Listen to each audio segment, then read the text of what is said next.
আজকে আমরা দেখব ষষ্ঠ শ্রেণীর ভূগোল প্রশ্ন থার্ড ইউনিট 2025-এর প্রশ্ন। পূর্ণমান 70, সময় রয়েছে 2 ঘন্টা 30 মিনিট। সঠিক উত্তরটি নির্বাচন করে লেখো। 1×18। পৃথিবীতে মোট অক্ষরেখার সংখ্যা 179টি। ওজন স্তরের ক্ষতি করে সিএফসি। সর্বোচ্চ অক্ষরেখার মান 89 ডিগ্রি।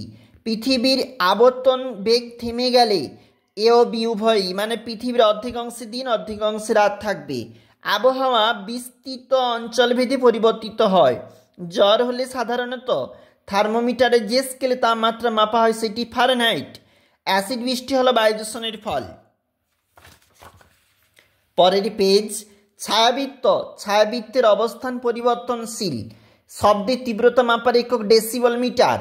হিমালয়ের সমান্তরাল পর্বতশ্রেণী নয় সহ্যাদ্রি। কাবেরী নদীর উৎস হল ব্রহ্মগিরি। ম্যানগ্রোভ উদ্ভিদ সুন্দরী। আধি ভারতের যে অংশে দেখা যায় পশ্চিমাংশে। একটি তন্তু জাতীয় ফসল তুলো। ভারতের যে রাজ্যে সাঁওতাল সম্প্রদায় দেখা যায় না হিমাচল প্রদেশ। পৃথিবীর প্রাচীনতম মানচিত্র আবিষ্কৃত হয়েছিল ব্যাবিলনে। মানচিত্র অঙ্কন বিদ্যাকে বলা হয় কার্টোগ্রাফি। সাধারণত কথাবার্তায় শব্দের তীব্রতা 40 ডেসিবেল। ভারতবর্ষ উত্তর গোলার্ধে অবস্থিত। সাধারণ ঘড়িতে রাত 12টা বাজলে 24 ঘন্টার ঘড়িতে 00 আর ওখানে 00 দেখা যাবে। গোয়ানিচিটা ভারতের গোয়া রাজ্যে বসবাস করে।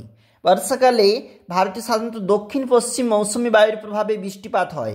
দেখো 1×7। বায়ু প্রবাহের কারণ হচ্ছে সূর্যের অসম তাপমাত্রা পৃথিবীর বিভিন্ন স্থানে। এটাই হবে উত্তর।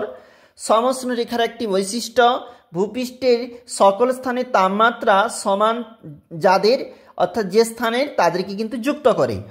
SO2 রাসায়নিক নাম সালফার ডাইঅক্সাইড।